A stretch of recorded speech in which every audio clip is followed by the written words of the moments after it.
लद्दाख सब ordinate service staff selection board ने तारीख रकम करते हुए मैट्रिक सतह भर्ती परीक्षा का रिजल्ट सिर्फ 48 घंटे के अंदर जारी कर दिया। बोर्ड ने पहली बार रोल नंबर वाइज नंबर भी पब्लिक किए हैं, जिससे लद्दाख की तारीख का सबसे तेज भर्ती रिजल्ट माना जा रहा है। LSSB, जिसका हेडक्वार्टर लेह में है, ट्रांसपेरेंस और मेरिट बेस्ड भर्ती के लिए बनाया गया था और इस रिकॉर्ड के साथ बोर्ड ने एक नई मिसाल कायम की है। इस एग्ज़ाम के लिए कुल 4,364 उम्मीदवारों ने एप्लीकेशन दिया था, जिसमें से 3,584 ने एग्ज़ाम दिया। ये एग्ज़ाम 7 दिसंबर 2025 को 19 सेंटर 4 लेह में और 15 कारगिल में हुए थे और बोर्ड ने कहा है कि पूरा एग्ज़ाम ट्रांसपेरेंट तरीके से हुआ है। ज़राए के मुताबिक जल्द ही post wise provisional selection list जारी की जाएगी। इसके बाद दस्तावेज वेरिफिकेशन शुरू होगा और फिर मेरिट कम चॉइस के बेस पर डिपार्टमेंट इलेक्शन और कॉमन काउंसलिंग का अमल आने वाले दिनों में किया जाएगा। हमारा अपना बोर्ड होना चाहिए जो कि यूटी लेवल की जो पोस्ट हैं नॉन गेस्टेड उनका रिक्रूटमेंट करे। तो फिर इस बोर्ड की तश्कील की गई, ये बोर्ड बनाया गया, काफ़ी मेहनत हुई 1-1.5 साल से इसके ऊपर।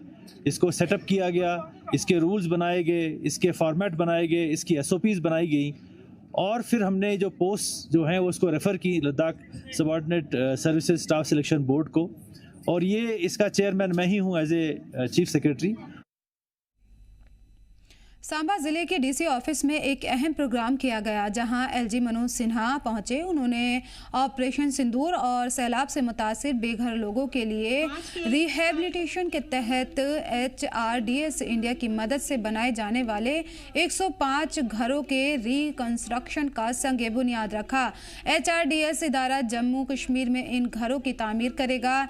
LG ने ऑपरेशन सिंदूर के दौरान जम्मू, पुंछ, राजौरी और उड़ी में लोगों को शदीद नुकसान हुआ है, इसकी जानकारी दी। कई परिवार बेघर हो गए हैं और किसान की फसलें भी बह गई हैं। उन्होंने बताया है कि जो लोग अपने घर खुद बनाने में अहल नहीं थे, उनके लिए HRDS इदारे की मदद से कश्मीर में 250 और जम्मू डिवीज़न में 1,250 घर बनाए जाएंगे। ये घर 3 बेडरूम, इंश्योरेंस और वाईफाई जैसी सहूलत से लैस होंगे। घरों का पेंट और वाइटोफोस भी इदारा ही करवाएगा। सांबा में बनने वाले 105 घर लोगों के लिए बड़ी राहत साबित होंगे। इंफ्रास्ट्रक्चर, स्कूल, कॉलेज, हॉस्पिटल्स बर्बाद हुए। स्वामी जी से हम लोगों ने अनुरोध किया कि इसके अलावा भी ऐसे गरीब लोग हैं जिनको आर्थिक सहायता तो दी गई है SDRF के अंतर्गत, जो सरकारी रूप से अनुमन्य है, लेकिन उनमें उस सहायता से उनके घर नहीं बन पाएंगे। तो स्वामी जी ने हम लोगों के अनुरोध को स्वीकार किया और 1500 घर बनाने का प्रथम चरण में एक MOU जम्मू के डिविजनल कमिश्नर और कश्मीर के डिविजनल कमिश्नर के साथ साइन हुआ। इसमें 1250 जम्मू रीजन में ही थे। आज सांबा में 105 ऐसे गरीब परिवारों के घर के निर्माण का शिलान्यास किया गया है, जो उम्मीद है 6 महीने में बन करके पूरे हो जाएंगे। इन घरों की खासियत यह है कि 700 स्क्वायर फुट के होंगे। लगभग 10 लाख रुपए लागत एक घर की आएगी, 3 बेडरूम के, और उसमें जो लोग रहेंगे 15 साल का उनका लाइफ इंश्योरेंस मुफ्त में कंपनी की ओर से होगा। हर साल फ्री हेल्थ चेकअप होगा।